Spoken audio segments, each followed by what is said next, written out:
আসসালামু আলাইকুম ওয়া রাহমাতুল্লাহি ওয়া বারাকাতুহু। আলহামদুলিল্লাহি রাব্বিল আলামিন ওয়াসসালাতু ওয়াসসালামু আলা সাইয়্যিদিল মুরসালিন ওয়া আলা আলিহি ওয়া আসহাবিহি আজমাইন, আম্মা বা'দ। প্রিয় দর্শক শ্রোতা, আপনাদের সকলকে এটিএন বাংলার পর্দায় আপনাদের সকলের প্রিয় অনুষ্ঠান আরএফএল অডিটর প্রেজেন্স ইসলামী সওয়াল ও জবাব অনুষ্ঠানে আন্তরিক অভিনন্দন। Powered by Islami bank Bangladesh PLC.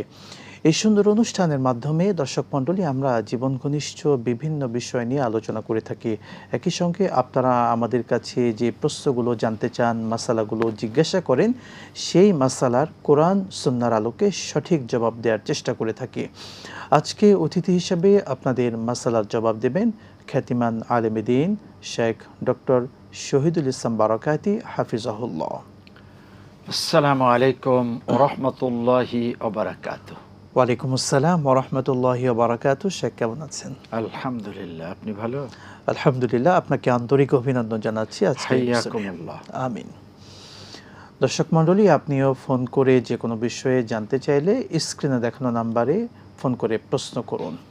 আমরা প্রথমে আজকে একটু বলতে চাই, এসএসসি এবং দাখিল সমমান পরীক্ষার ফলাফল হয়েছে। আমরা ফলাফল পাওয়ার পরে আমাদের শিক্ষার্থী বন্ধু যারা আছে, কারো রেজাল্ট হয়তো প্রত্যাশিতভাবে হয়েছে, কারো অপ্রত্যাশিত, হয়তো অনেকে মন খারাপ করছেন, কিংবা আমরা দেখি রেজাল্ট পাওয়ার পরে কেউ ভিন্ন চিন্তা করে, ডিপ্রেশনে চলে যায়, কেন মন মতো রেজাল্টটা হয়নি। আসলে ইসলাম এ ব্যাপারে আমাদেরকে কি বলেছে, আমাদের সম্মানিত শায়েখের থেকে প্রথমেই অল্প কিছু কথা আমরা শুনে ইনশাআল্লাহ আমরা দর্শকদেরকে কানেক্ট করছি। শেখ, সংক্ষেপে দর্শকদের উদ্দেশ্যে কিছু বলবেন? ইন্নাল হামদালিল্লাহি কুল্লা ওয়াসসালাতু ওয়াসসালামু আলা রাসূলিল্লাহ আল্লাযী লা নাবিয়্যা বা'দা ওয়া আলা আলিহি ওয়া সাহবিহি আম্মা বা'দ।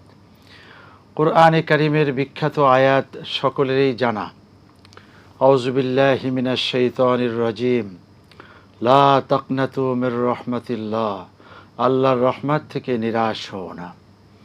ওয়ালা তাহিনু ওয়ালা তাহজানু ওয়া আনতুমুল আ'লাউনা ইন কুনতুম মুমিনিন। ভয় নেই, চিন্তা নেই, বিজয় তোমার আসবেই যদি হও তুমি মোমেন।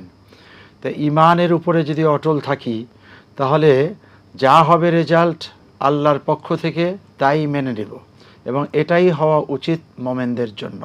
অতএব কোমলমতি আমাদের সোনামানিক ছেলেমেয়েরা, তোমরা আমাদের কলিজার টুকরো। আলহামদুলিল্লাহ, আলহামদুলিল্লাহ, কষ্ট করে পরীক্ষা দিয়েছ। আমাদেরকে একটু বইয়ের কাছে ফেরত যেতে হবে, একটু বেশি পড়াশোনা করতে হবে, এবং রেজাল্ট ভালো চাকরি পায় না, এমন রেজাল্ট হয়ে লাভ কি? তার চেয়ে রেজাল্ট যা হয়েছে তার উপরে সকলে খুশি থাকব, আলহামদুলিল্লাহ বলল। প্রত্যাশিত না হলে আবার চেষ্টা করব, try and try to again, এই কথা তো সকলেরই জানা আছে। অতএব কোনোভাবেই যাতে মন খারাপ হয়ে অন্য কিছু না ঘটে যায়, আল্লাহ হেফাজত করুন। আল্লাহুম্মা আমিন। আমরা দর্শকদেরকে যুক্ত করছি। আসসালামু আলাইকুম, কে আছেন? প্রশ্ন করুন। ওয়ালাইকুম আসসালাম ওয়া রাহমাতুল্লাহি ওয়া বারাকাতুহু। মোহতারাম আলামিন স্যার, আপনাকে ধন্যবাদ, এবং অতিথি শহীদুল্লাহ স্যার আমার একজন প্রিয় ব্যক্তিত্ব, তাকেও ধন্যবাদ। প্রশ্ন করুন আপনি। একটা খবর দিই, আমার ছোট ভাইয়ের ছেলে এসেছে দিয়েছিল 4.62 পেয়েছে, আলহামদুলিল্লাহ, এটি শুকরিয়া। প্রশ্নে চলে যাই। প্রথম প্রশ্ন হচ্ছে, এই 3-4 দিন আগে ওলিউল্লাহ স্যার ছিলেন, উনি একটা কথাই বলেছিল, যারা কোরআন জানে না, কোরআন করতে পারে না, তাদের ক্ষেত্রে 3টি প্রশ্নের উত্তর দেওয়াও সহজ না, বা পারবেই না। উনি বলেছে, যাই হোক, সত্যি করে জানি না, আল্লাহ মাফ করুন। তাহলে উনি একটা মিডিয়ায় জিজ্ঞেস করেছিলেন, বললো যে এটা আমাদের ডক্টর মতিউল স্যার বললো যে এটা আমার জানা নাই, এটা আনসার নাম বলি না, বললো যে এটা আমার জানা নাই। আচ্ছা, এটা স্যার পরিষ্কার করবেন, যদি কোরআন জানা একজন না জানে, তার পক্ষে 3টি প্রশ্নের উত্তর দেওয়া কতটুকু সহজ হবে বা কঠিন হবে। আর 2 নম্বর প্রশ্নে চলে যাই। 2 নম্বর প্রশ্ন হচ্ছে, আল্লাহ তো রিজিক সৃষ্টি করে আমাদেরকে পাঠাইছে, তার দাওয়াত বিনা দাওয়াতে খাওয়া যাবে না, এটা না যায়। তো আমরা অনেক সময় বন্ধু বান্ধবের প্রেসারে বা পাল্লায় পরে যাবো, আমাকে দাওয়াত দিতে যেতেই হবে, বা বাড়ির কাজ দিয়ে অনুষ্ঠান যাচ্ছি, বা কয়েকজনের দেখা হলে জোর করে নিয়ে যাচ্ছে, আমি কি মনে করবো যেটা আমার রেজেক্ট ছিল, খাওয়াটা আমার হারাম হয়ে গেল। আর 3 নম্বর প্রশ্ন স্যার বলবেন যে, আমরা নবী তো সাধারণ মানুষ ছিলাম, আমরা যে নূর নবী করি, নূর নবী মোহাম্মদ বলা সঠিক হয় কিনা জানাবেন। আসসালামু আলাইকুম। ওয়ালাইকুম আসসালাম ওয়া রাহমাতুল্লাহ। আব্দুল জব্বার সাহেব, আপনি অপেক্ষা করুন, ইনশাআল্লাহ আমাদের শেখ জবাব দেবেন। শেখ, আমাদের দর্শকের প্রশ্নগুলো আশা করি বুঝতে পেরেছেন। তিনি বলছিলেন প্রথমে পবিত্র কোরআন না জানলে কবরের 3টি প্রশ্নের জবাব দেওয়াটা অত্যন্ত কঠিন হয়ে যাবে। আমাদের সম্মানিত একজন শায়েখ কথা বলেছেন, আসলে তিনি আবারও একই প্রশ্ন করেছেন, এই ব্যাপারে কিছু বলা যায় কিনা? কথাটা ঠিক যে কোরআন জানতে হবে এবং কোরআনের মাধ্যমেই ঈমান বৃদ্ধি পাবে, ঈমানদার হবে। এবং আল্লাহ সুবহানাহু তাআলা প্রথমে আয়াত নাজিল করেছেন, বিসমিল্লাহির রহমানির রহিম, ইকরা বিসমি রাব্বিকাল্লাযী খলাক। পড়ুন রবের নামে যিনি সৃষ্টি করেছেন। দেখুন, সৃষ্টির কথাটা এনেছেন পরে, জানার বিষয়টা আসছে আগে। আবার একইভাবে আছে আর রহমান আল্লামাল কোরআন খলাকাল ইনসান, দয়াময় রহমান শিক্ষা দিলেন কোরআন, সৃষ্টি করলেন ইনসান। সৃষ্টির কথা পরে, শিক্ষার কথা আগে। এই শিক্ষাটা হবে কোরআন কেন্দ্রিক, আল্লাহ কেন্দ্রিক। এখন আপনি প্রশ্ন করেছেন যে 3টি প্রশ্নের জবাব দিতে পারবে না, সেটা কোন প্রশ্ন আপনি না করলেও আমরা বুঝে নিয়েছি। কবরের 3টি প্রশ্ন, মার রব্বুকা ও মা দীনুকা ও মা হাদার রাজুল। এই যে 3টি প্রশ্ন, এই 3টি প্রশ্নের জবাব দেওয়ার জন্য একটি মানুষকে ঈমান থাকতে হবে এবং সেই মানুষটি আল্লাহর পথে চলতে হবে। যদি কেউ কোরআন শিখতে পারলো না, সময় পেল না, তাহলেও যদি ঈমান থাকে আর লোকটি আল্লাহর সন্তুষ্টি নিয়ে দুনিয়ার থেকে বিদায় নেন, তাহলে তিনি জবাব দিতে পারবেন। একটি হাদিস আছে, প্রথমে তোমরা ঈমান গ্রহণ করো, তারপরে কোরআন শিখো, এরপরে তোমাদের ঈমান বৃদ্ধি পাবে। অতএব আমরা ওই হাদিসের আলোকে চেষ্টা করব কোরআনকে শিক্ষার, আর চেষ্টা করব আমল তৈরি করার, যে আমলের মাধ্যমে আল্লাহ সুবহানাহু তাআলার প্রশ্নের জবাব দেওয়া সহজ হয়ে যাবে। বারাকাল্লাহু ফিক। আমরা পরের দর্শককে নিচ্ছি। আসসালামু আলাইকুম ওয়া রাহমাতুল্লাহ। কে আছেন দর্শক? নাম বলে প্রশ্ন করুন। দর্শক শুনতে পাচ্ছেন? প্রশ্ন করুন। আসসালামু আলাইকুম ওয়া রাহমাতুল্লাহ। ওয়া আলাইকুম আসসালাম ওয়া রাহমাতুল্লাহ। বলুন। হুজুর, আমি আপনার এই অনুষ্ঠান 10 বছর ধরে দেখি। মাশাআল্লাহ, আমি ভালোই উপকারী পেয়েছি। তা আমার প্রশ্ন আছে 4টা। জি বলুন। তা আমার প্রথম প্রশ্ন হচ্ছে,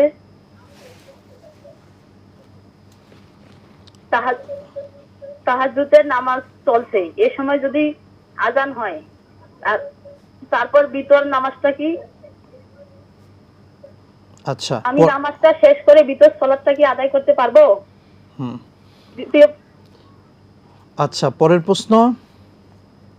দ্বিতীয় প্রশ্ন হচ্ছে, গোসলে আমরা হাফ কাপড় পরে উযু করি, সেই অজু দিয়ে কি নামাজ হবে? অজুতে কি সতর ঢাকা খরচ? পরের প্রশ্ন বলুন, বোন জলদি প্রশ্নগুলো করবেন। অনেক। আর তৃতীয় প্রশ্ন হচ্ছে, অনেক মহিলাকে দেখি। বলুন আপনি।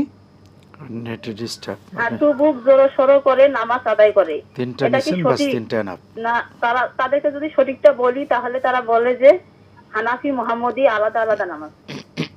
আচ্ছা, বুঝতে পেরেছি বোন। আজকে 3টি প্রশ্নই রাখেন, ইনশাআল্লাহ আবারও প্রশ্ন পরে করবেন। আপনি আমাদের নিয়মিত দর্শক, আপনাকে অশেষ ধন্যবাদ। এবং এই প্রোগ্রাম থেকে শিখছেন, এটি আমাদের সবচেয়ে বড় পাওয়া, যে এটিএন বাংলার আপনাদের এই প্রিয় অনুষ্ঠানের মাধ্যমে দর্শকদের আমলি পরিবর্তন হচ্ছে, এলেম শিখতে পারছেন। আমরা আল্লাহর কাছে দোয়া করছি, আল্লাহ প্রত্যেককে এই আমলগুলো জানার পরে আমাদের জীবনে আমল করার তৌফিক দান করুন, আমিন। শেখ, আমরা পূর্বের প্রশ্নের দিকে একটু চলে যাচ্ছি। আমাদের আব্দুল জব্বার সাহেবের আরও একটি প্রশ্ন ছিল, কখনো কখনো বন্ধুবান্ধব কিংবা কাছের মানুষ জোর করে তার বাসায় নিয়ে যাচ্ছে খাওয়ার জন্য, আসলে এটা কি আমাদের রিজিক বরাদ্দ থাকে, নাকি এই অবস্থায় না যাওয়াটা উচিত হবে? রিস্কের ব্যাপারে তো কথা আছে, আর রিস্ক ও মাকসুম, রিজেক বরাদ্দ বা বন্টিত হয়ে আছে। অতএব আপনার রিস্ক যেখানে আছে সেখানে আপনাকে যেতে হবে। বন্ধুগণ নিচ্ছেন, এটা দোষের কিছু নয়। আপনিও বন্ধুদেরকে আনবেন, এতে মহব্বত বৃদ্ধি পায়। তাহাদ্দু তাহাব্বু, হাদিয়া দাও, ভালোবাসা নাও, এটা ঠিক আছে। 3 নাম্বার যেটা আপনি বুঝতে চেয়েছেন, আসলে কোনো বাসায় খাবার ব্যাপারে রুচি, অথবা তাদের আমলের ব্যাপারে, অথবা সুদি টাকা হতে পারে, এমনটি আপনাকে খুঁচিয়ে খুঁচিয়ে দেখার দরকার নেই। ইসলাম বলে না একটি মানুষের গোপন রহস্য বের করে সেটা হারাম, সেটা খেও না। আপনাকে বাহ্যিক দৃষ্টিতে যেটা দেখেন এটা দেখেই চলতে হবে। আল্লাহ সুবহানাহু তাআলা আমাদেরকে সহজ করে দিয়েছেন, কঠিন নয়। শুক্রিয়া। আমরা শেখ পরের প্রশ্নে যাচ্ছি। রাসূল সাল্লাল্লাহু আলাইহি ওয়াসাল্লাম কিসের তৈরি সেটা নিয়ে তিনি প্রশ্ন করছিলেন। আসলে এই প্রশ্ন যদি কিছু বলা যায়, বা আমরা একজন নূর ইমানদার নবী, হিসেবে, এই যে শব্দটা বলছেন নূর নবী, না, কোরআনে কারিমে এসছে মুহাম্মাদুর রাসূলুল্লাহ ওয়াল্লাযীনা মাহু আশিদ্দাউ আলাল কুফফার। তো এই যে মুহাম্মদ সাল্লাল্লাহু আলাইহি ইসলামের ব্যাপারে আল্লাহ পাক সার্টিফিকেট দিয়েছেন, তিনি আল্লাহ পাকের রাসূল। মুহাম্মদ নূরুল্লাহ কোনো জায়গায় পাবেন না। আবার আছে যে কুল ইন্নামা আনা বাশারুম মিসলুকুম, হে রাসূল আপনি পৃথিবীর মানুষদেরকে বলে দিন যে আমি তোমাদের মতোই মানুষ, পার্থক্য হলো ইউহা ইলাইয়া, আমার কাছে ওহী আসে, তোমাদের কাছে ওহী আসে না। অতএব রাসূলের পরিচয় রাসূল নিজেই দিয়েছেন। তার পিতা ছিলেন, তার মাতা ছিলেন, স্বাভাবিক মানুষের মতো পৃথিবীতে তিনি আগমন করেছেন, তবে অসাধারণ ব্যক্তি ছিলেন। তার কাছে ওহী আসতো এবং তার আমল এত স্ট্যান্ডার্ড যেখানে পৃথিবীর দ্বিতীয় কোনো মানুষ পৌঁছতে পারেনি, পারবে না কোনোদিন। বারাকাল্লাহু ফিক। আমরা পরের দর্শককে নিচ্ছি। আসসালামু আলাইকুম ওয়া রাহমাতুল্লাহ, কে আছেন? প্রশ্ন করুন। ওয়ালাইকুম আসসালাম ওয়া রাহমাতুল্লাহি ওয়া বারাকাতুহু। হুজুর, আমি ঢাকা থেকে বলতেছি। আমি একটাই প্রশ্ন করব, দুইটা করব না, যাতে সময় কম লাগে। আচ্ছা, বলুন। একটু কষ্ট করে খেয়াল করে শুনবেন। আচ্ছা, বলবেন সংক্ষেপে। কারণ আপনাদের কাছ থেকে না শিখলে আমরা জানবো কিভাবে, মানবো কিভাবে? আচ্ছা বোন, আপনি বলুন, প্রশ্ন বলুন। জন্য উত্তরটা দিতে পারেন, পরের দিন দিতে কিন্তু। আচ্ছা বোন, আপনি অনেক কথা বলেছেন, প্রশ্ন বলুন। শুনেন, খেয়াল করে শুনেন। আমার হাজবেন্ডরা দুই ভাই, বোন নাই। আমার হাজবেন্ড বড় আর ছোট একটা দেবর, পজিশন ভালো। দেবরও চাকরি করে, তার বউ চাকরি করে। তখন আমার শ্বশুর বাড়ির কাছে আমার দেবরের বন্ধু জায়গা রাখছে, এখন সেই জায়গাটা বিক্রি করতে চায়। আমার দেবর বলে কি আমি রাখি, কিন্তু সে বাজার মূল্য দিতেছে না। বাজারে সে 6 লাখ টাকা শতাংশ বিক্রি করতে পারবে। ওই দেবরের বন্ধু, মানে দেবরের বন্ধু, আর দেবর কি করতেছে 5 লাখ টাকা শতাংশ টাকা রাখতে চাইতেছে, রাইখা সে অন্য জায়গায় আরো দামে বিক্রি করবে 6.5 লাখ টাকা, কারণ ওর এলাকা ওইখানে। বুঝছেন আমার দেবর? আচ্ছা আচ্ছা, এই প্রশ্নটা কয়েকবার হয়েছে, শর্টে নেন। আমরা আপনার কিছু টাকা আছে, এখন সেই টাকাটা আমার হাজবেন্ড দিতে বলতেছে, দিব না, কারণ ওই যে ওরা ঠকাই হইতেছে বন্ধুরে। আচ্ছা বোন, আপনার প্রশ্নের কথা আমরা বিগত সময়েও পেয়েছি। আপনি অপেক্ষা করুন, আপনি অপেক্ষা করুন, আমাদের শায়েখ আপনাকে বলবেন, অপেক্ষা করুন। শেখ, আমরা পূর্বের প্রশ্নের দিকে চলে যাচ্ছি। আমাদের একজন সম্মানিত বোন, তিনি জানতে চেয়েছিলেন তাহাজ্জুদের নামাজ আদায় করছেন, আদায় অবস্থাতেই ফজরের সালাতের আজান দিয়ে দিয়েছেন। এখন তিনি এরপরে বেতেরটা কিভাবে আদায় করবেন? তখন কি আদায় করার সুযোগ আছে? আপনার উচিত ছিল আরও আগেই ওয়েতের পড়ে নেওয়া। আপনি কেন দেরি করলেন? এটার জন্য আল্লাহর কাছে তওবা করুন। আর দ্বিতীয়ত, এখন ফজরের সালাতের টাইম হয়ে গেছে, এখন আর ওয়েতের এখন এই মুহূর্তে পড়বেন না, আপনি ওয়েতের পরবর্তীতে পড়বেন।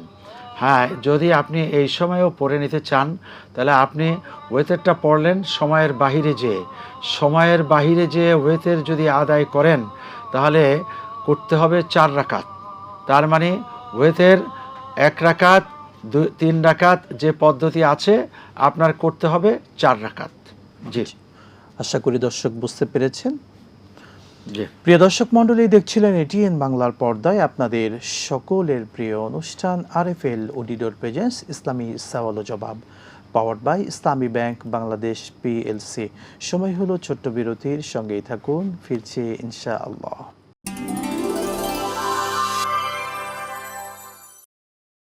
বিরতির পর আবারও আপনাদের সকলকে আন্তরিক অভিনন্দন জানাচ্ছি আপনাদের প্রিয় চ্যানেল এটিএন বাংলার পর্দায় আপনাদের সকলের প্রিয় অনুষ্ঠান আরএফএল অডিটর প্রেজেন্স ইসলামী সওয়াল ও জবাব, powered by Islami bank Bangladesh PLC. প্রিয় দর্শক শ্রোতা, এই সুন্দর অনুষ্ঠানে আপনিও যে কোনো বিষয়ে জানতে চাইলে স্ক্রিনে দেখানো নাম্বারে ফোন করে প্রশ্ন করুন। আজকে অতিথি হিসেবে আপনাদের মাসালার জবাব দিচ্ছেন শেখ ডক্টর শহীদুল ইসলাম বারাকাতি হাফিজাহুল্লাহ। শেখ, আপনাকে আবারও অভিনন্দন জানাচ্ছি। আমরা একজন দর্শককে নিয়ে এরপরে ফিরব। আসসালামু আলাইকুম, কে আছেন? প্রশ্ন করুন। ওয়ালাইকুম আসসালাম রাহমাতুল্লাহি ওয়া বারাকাতুহু। প্রশ্ন করুন দর্শক। ওই যে লবণকে নুন বাড়াবো নাকি সুন্নত, এটা কতটুকু? আচ্ছা, অপেক্ষা করুন, আমাদের শেখ বলবেন ইনশাআল্লাহ। শেখ, অনেকগুলো প্রশ্ন পেয়েছি, আমরা পূর্বের প্রশ্নের দিকে চলে যাচ্ছি। আমাদের একজন সম্মানিত বোন বলছিলেন অজুতে সতর ঢাকা ফরজ কিনা? না, অজুতে সতর ঢাকা ফরজ নাই। সতর খুলে গেলেও অজু নষ্ট হবে না। তবে সতর এটা মানে হলো ঢেকে রাখার বিষয়। যখন তখন এটা খুলে দেয়াটা এটা একটি গর্হিত আমল, এটা করা যাবে না। আর অজুর জন্য 4টা হলো ফরজ, বাকিগুলো সুন্নাহ। এই ফরজ আর সুন্নাহ মিলে অজুটা আপনি যখন করবেন তখন যাতে একটা মার্জিত পরিবেশে থাকেন, একটা সুন্দরভাবে অজুটা করেন। হ্যাঁ, পুরুষ আমরা মসজিদে সকলের সাথে অজু করতে হয় যখন, তখন তো আসলে ওরকম আহামরি কিছু করার নাই, ওখানে সকলের সাথে মিলেমিশেই করতে হয়। সেই জায়গায় সতর ঢাকা তো থাকেই, এটা নিয়ে আর সমস্যার কিছু নেই। আপনি একা একা যখন করবেন তখন সতর নষ্ট হলেও কোনো সমস্যা হবে না। জাযাকাল্লাহু খায়রান। আমরা পরের যে প্রশ্নটি নিচ্ছি, বোন বলছিলেন মহিলাদের সালাতে বিশেষ করে রুকু এবং সিজদায় কোনো পার্থক্য আছে কিনা?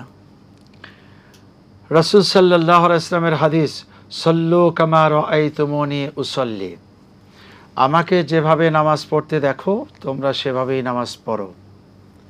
এখানে কোনো পার্থক্য করা হয়নি। অতএব মহিলাদের ক্ষেত্রে আর পুরুষের ক্ষেত্রে একটা পার্থক্য না। পার্থক্য কয়েকটা জিনিসে আছে। আমাদের আজান আছে, ওনাদের আজান নেই। আমাদের একামত আছে, ওনাদের একামত নেই।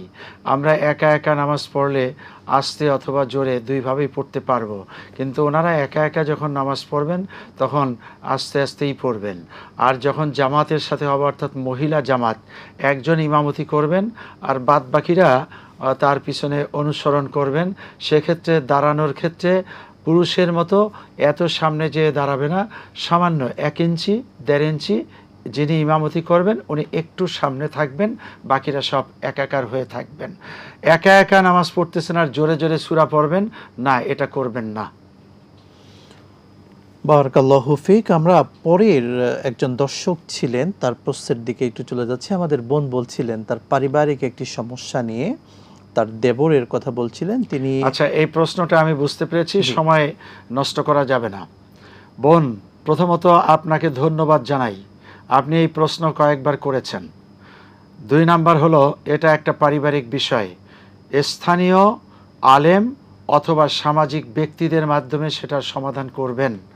3 নাম্বার হলো আপনি আজকেও যে কাজটি করেছেন এই কাজটি ভবিষ্যতে না করলে আমরা অনেক খুশি থাকব। সেটা হলো আপনি বললেন আমি একটাই প্রশ্ন করব, আপনারা জবাব দিবেন। এই যে জবাব দিবেন বলে আপনি কমান্ড করলেন। 2 নাম্বার বললেন যে একটু মনোযোগ দিয়ে শোনেন, এটাও একটা কমান্ড করলেন। আমরা তো মনোযোগ সহকারেই শুনি, আপনার নতুন কোনো কমান্ড দেওয়া ঠিক হয়নি এই জায়গার মধ্যে। এরপরে হলো আপনি আবার বললেন যে আমি একটাই প্রশ্ন করব, সময় নেব না।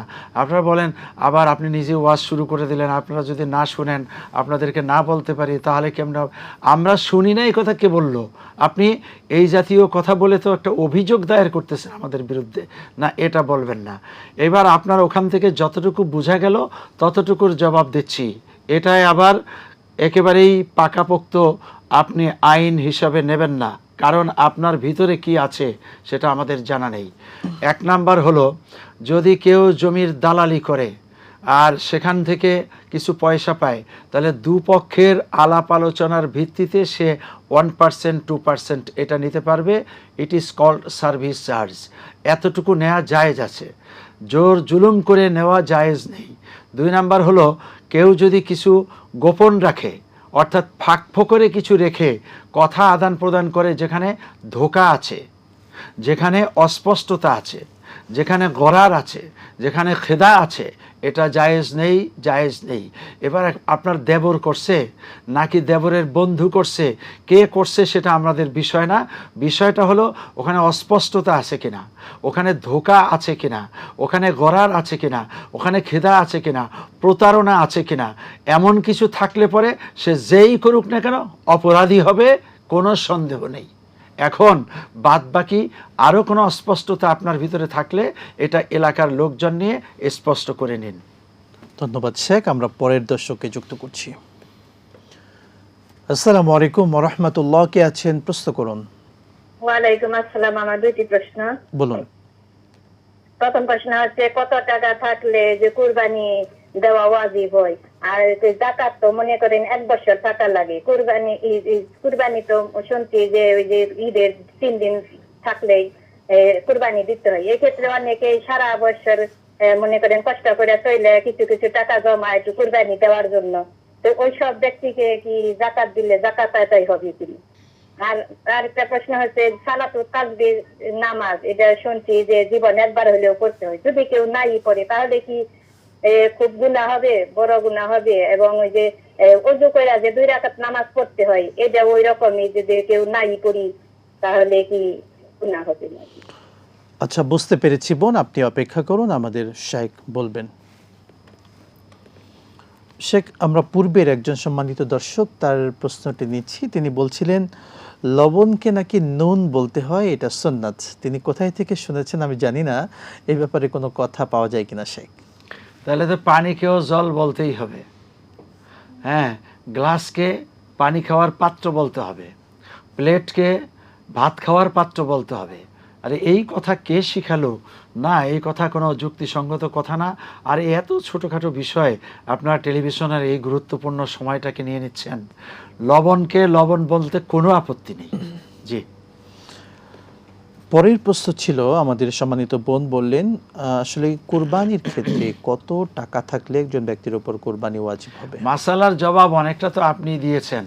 আপনি যেটা শুনেছেন যে জাকাত পরিমাণ অর্থ জাকাতের থাকতে হবে 1 বছর, আর ওই সেম অর্থ কোরবানির সময় থাকতে হবে কোরবানির দিনগুলিতে, অর্থাৎ জিলহজ মাসের 10, 11, 12।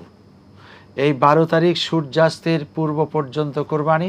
এই সময়ের ভিতরে যার কাছে নেশাব পরিমাণ সম্পদ আছে তার উপরেই কোরবানি ওয়াজিব হবে। এখন সারা বছর অল্প অল্প করে জমা করে, অল্প অল্প করে জমা করুক, কষ্ট করে জমা করুক, আর যেভাবেই হোক না কেন, জমার পরিমাণ যদি নেশাব হয়ে যায় তাহলে জাকাত দিতে হবে, কোরবানিও করতে হবে। আর কষ্ট করে জোগাড় করা এটা দোষের কিছু নয়। যদি সেই কষ্টটা রুহের উপরে কষ্ট দেওয়া হয়, ছেলে মেয়েদের কষ্ট দেওয়া হয়, হক নষ্ট করা হয়, তাহলে অন্যায়। আর হক নষ্ট নয়, অতিরিক্ত খরচকে বাঁচিয়ে সে আস্তে আস্তে জমা করলো, এটা দোষের নয়। শেখ, বোন একটি বিষয় বলেছেন যে আমাদের সমাজে এমন কিছু মানুষ আছেন যারা কোরবানি দেন সমাজ রক্ষার্থে বা বিভিন্ন কষ্ট করে কোরবানি দেন, এমন ব্যক্তিদেরকে জাকাতের টাকা যদি দিতে চায় দেওয়া যাবে কিনা? যদি ব্যাপারটি এমন হয় যে এই লোকের উপরে কোরবানি ওয়াজিব নয়, জাকাতও ওয়াজিব নয়, তাহলে তাকে জাকাত দেওয়া জায়েজ আছে।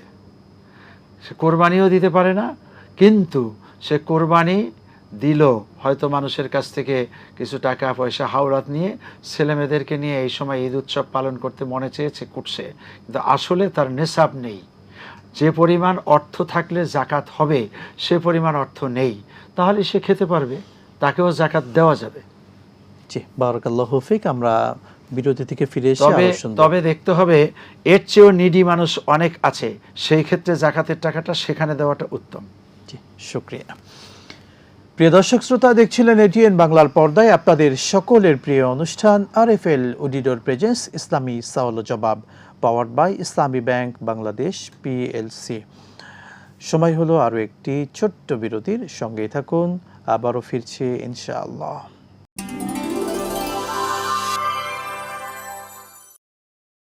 বিরতির পর আবারও আপনাদের সকলকে আন্তরিক অভিনন্দন জানাচ্ছি এটিএন বাংলার পর্দায় আপনাদের সকলের প্রিয় অনুষ্ঠান আরএফএল অডিটর প্রেজেন্স ইসলামী সওয়াল ও জবাব, powered by Islami bank Bangladesh PLC. প্রিয় দর্শক মণ্ডলী, আপনিও প্রশ্ন করতে চাইলে স্ক্রিনে দেখানো নাম্বারে ফোন করে প্রশ্ন করুন। আজকে অতিথি হিসেবে আপনাদের মাসালার জবাব দিচ্ছেন শেখ ডক্টর শহীদুল ইসলাম বারাকাতি হাফিজাহুল্লাহ।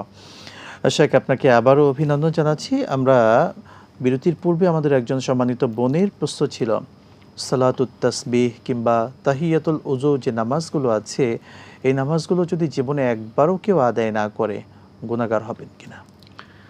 তাহিয়াতুল উযু ঠিক আছে, সলাতুত তাসবিহ এটা একটা কঠিন নামাজ, এই নামাজ পড়তে হবে না।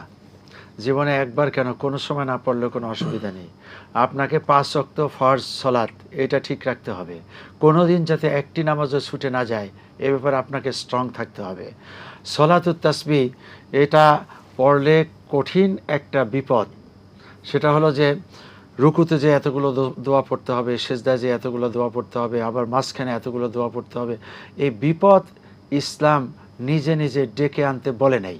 ইসলাম বলছে সহজ করো, ইয়াসসিরু ওয়ালা তুআসসিরু, সহজ করো কঠিন করো না, বাশশিরু ওয়ালা তুনাফফিরু, সুসংবাদ দাও দুঃসংবাদ দিও না। তো এত কঠিন নামাজ আপনি নিজে নিজে নিজের উপরে চাপিয়ে নেবেন কেন? দরকার নেই। আল্লাহ বুঝার তৌফিক দান করুন। পরের আমরা একটি মাসালার দিকে চলে যাচ্ছি। রাত্রিবেলায় ঘুমে যদি খারাপ স্বপ্ন আমরা দেখি, সে সময় করণীয় কি? উঠেই প্রথমত আপনি পার্শ্ব পরিবর্তন, এরপর একটা দোয়া আছে, খাইরুল লানা ওয়া শাররুল আদাইনা, দোয়াটি পড়বেন। আর হলো পার্শ্ব পরিবর্তন, এরপরে যদি সুযোগ থাকে তাহলে অজু করে 2 রাকাত সালাত পড়ুন। রাসূল সাল্লাল্লাহু আলাইহি ওয়াসাল্লাম কখনো কখনো এমনটি করেছেন। অতএব আল্লাহর কাছেই বলা, এবং খারাপ স্বপ্নকে সবসময় খারাপ মনে করাটা ঠিক হবে না, এটা নিয়ে টেনশন করা ঠিক হবে না। অনেক সময় স্বপ্নে দেখা যায় খারাপ, কিন্তু এটার ফলাফল অনেক ভালো। এটা পৃথিবীতে নজির আছে, সেই লম্বা কথা এখানে বলার সময় নেই। আসসালামু আলাইকুম ওয়া রাহমাতুল্লাহ। কে আছেন? প্রশ্ন করুন দর্শক, হ্যালো, প্রশ্ন করুন। ওয়ালাইকুম আসসালাম রাহমাতুল্লাহি ওয়া বারাকাতুহু। টিভির ভলিউম কমিয়ে আপনি কথা বলুন। হ্যালো, হ্যাঁ, আপনাকে শুনতে পাচ্ছি বোন, টিভির ভলিউম কমিয়ে নিয়ে কথা বলুন। এই যে জি, আপনি প্রশ্ন বলুন। ইয়ার মানে একটা মানুষের যদি এক কোরবানির মাংস থেকে যে ইয়ে দেয় আকিকা, কোরবানির সময় কোরবানির আকিকা জায়েজ আছে কিনা এটাই জানতে চাই। বড়দেরও মানে একসাথে দেয়, সাতজনে দেওয়া যাবে? আচ্ছা আচ্ছা আচ্ছা, বুঝতে পেরেছি। আপনি অপেক্ষা করুন, আমাদের শেখ বলবেন। দর্শক, সকলের উদ্দেশ্যে বলতে চাই, আপনারা যখন আমাদেরকে ফোন করবেন তখন অবশ্যই টিভির ভলিউম কমিয়ে নিয়ে এরপরে কথা বলবেন। শেখ, আমরা আমাদের সম্মানিত বোনের যে প্রশ্ন পেলাম, একই গরুতে কুরবানি এবং আকিকা অংশগ্রহণ করা যাবে কিনা? দেখুন, আকিকার মাসালা এখান থেকে অনেক দফা বলা হয়েছে, আপনারা এখন আমল করার চেষ্টা করুন। অনেকেই শিখেছেন, কথা বলেছেন, খুশি হয়েছি।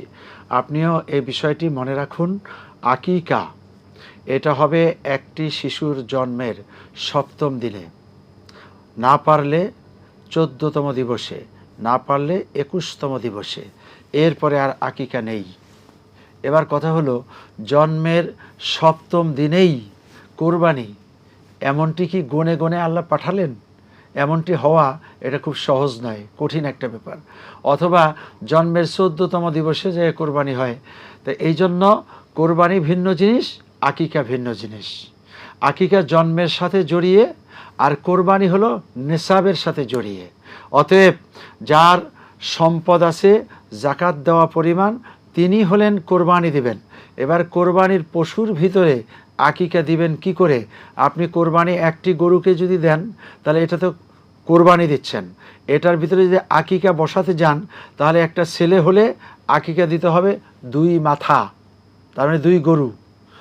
আর ছাগল হলে 2 ছাগল, ভেড়া হলে 2 ভেড়া, আর মেয়ে হইলে অন্তত একটা। যদি গরুর ভিতরে বা ছাগলের ভিতরে আপনার কোরবানি ঢুকে যায়, এটার ভিতরে আকিকা ঢুকানোর কোনো সুযোগই নেই। কারণ এখানে দিতে হবে আস্তা 2টা গরু, না আস্তা 2টা খাসি, ওটার ভিতরে আবার কোরবানির নাম দিয়ে দিয়েছেন, এটা হবে না। ভাগ দিয়ে মোটেও হবে না। অতএব এই মাসালায় আমরা মনে করি যে নতুন করে আপনাদের ভিতরে কোনো কনফিউশন থাকা উচিত না। জাযাকাল্লাহু খাইরান। পরের দর্শককে নিচ্ছি। আসসালামু আলাইকুম, কে আছেন প্রশ্ন করুন। দর্শক নাম বলে প্রশ্ন করুন। ওয়ালাইকুম আসসালাম রাহমাতুল্লাহি ওয়া বারাকাতুহু। জি, আমি প্রশ্ন হলো যে জামে মসজিদে নামাজ পড়তে, হ্যাঁ বলুন, শুনছি তো আমরা। জামে মসজিদে নামাজ পড়া সব বেশি না ওয়াক্ত মসজিদে জামাত করে সব বেশি? আচ্ছা, আপনি যুক্ত থাকুন, আমাদের শেখ বলবেন। শেখ আমাদের দর্শকের প্রশ্ন বুঝতে পেরেছেন। জামে মসজিদে নামাজ পড়ায় সওয়াব বেশি, ওয়াকফের মসজিদেও নামাজ হবে, এটা তো নামাজ। ওয়াক্তিয়া মসজিদ আবার কিছু আছে যে ঘরের পাশে, বাড়ির পাশে, অথবা একটা বাড়িতে একটা ছোট মসজিদ ওয়াক্তিয়া নামাজ আদায় করার জন্য। কিন্তু যেটা জামে, তার মানে জামাত হয়, সেটায় সুনির্দিষ্ট ইমাম আছে, সুনির্দিষ্ট মুয়াজ্জিন আছে, টাইম মতো জামাত হয়, ওই জামাতে আরও লোকজন আসে। এখানে যে যদি আপনি সলাত আদায় করতে পারেন সওয়াব বেশি, যাওয়ার পথে সওয়াব, আসার পথে সওয়াব, বেশি লোকজন হওয়ার কারণে সওয়াব, ইমামের কেরাত বড় হওয়ার কারণে সওয়াব, আবার সম্মিলিতভাবে অনেক মানুষ একাত্রিত নামাজের মধ্যে আছি, আল্লাহর রহমত সেখানে বেশি হতে পারে। আল্লাহ বলছে তৌফিক দান করুন, আমিন। আমরা আরেকটি শেখ প্রশ্নের দিকে চলে যাচ্ছি।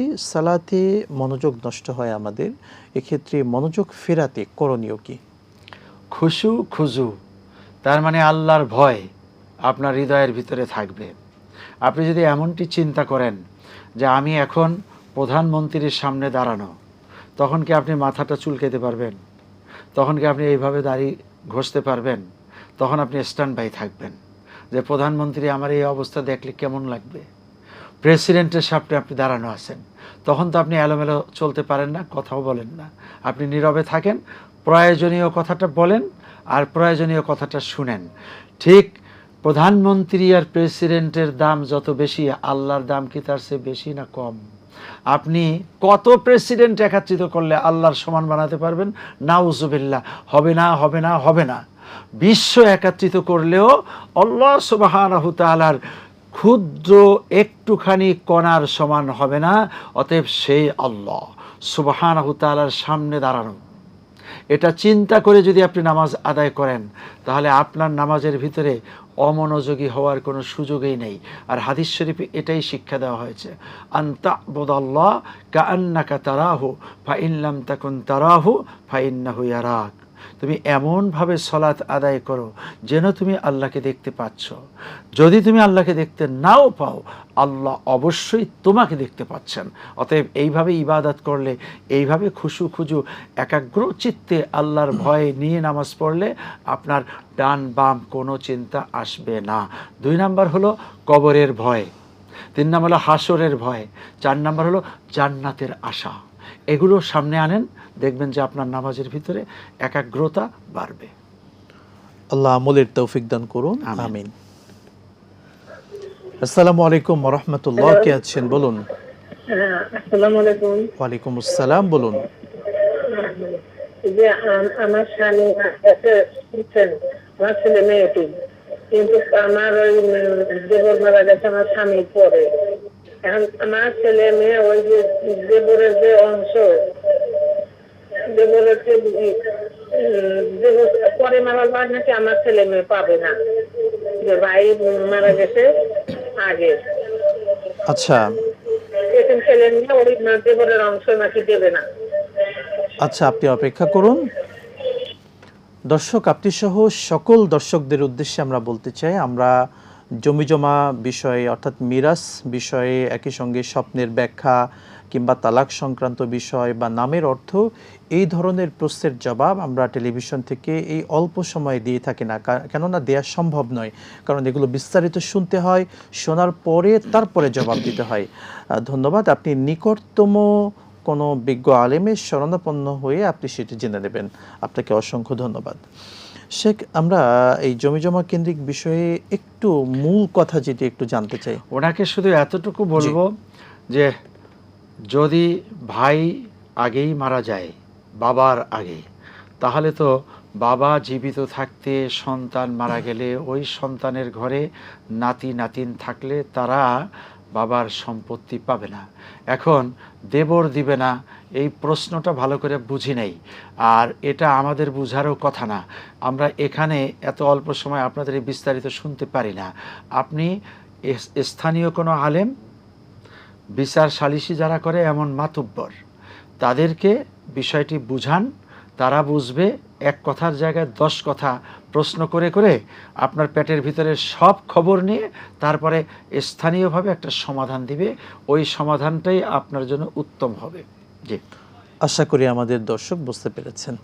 জাযাকুমুল্লাহু খায়রান। আপনাকে অসংখ্য ধন্যবাদ শেখ আপনার মূল্যবান সময় দেওয়ার জন্য। মাশাআল্লাহ। প্রিয় দর্শক মণ্ডলী, এটিএন বাংলার আপনাদের সকলের প্রিয় অনুষ্ঠানের মাধ্যমে আপনারা শিখছেন, জানছেন। আমরা আল্লাহর কাছে দোয়া করছি প্রত্যেকটি কথা, প্রত্যেকটি মাসালা যেন আমরা সকলে আমাদের জীবনে আমল করতে পারি। আল্লাহ সুবহানাহু ওয়া তাআলা সেই তৌফিক দান করুন, আমিন। আজকের মতো বিদায় নিচ্ছি। আরএফএল অডিটর প্রেজেন্স ইসলামী সওয়াল জবাব powered by Islami bank Bangladesh PLC অনুষ্ঠান থেকে।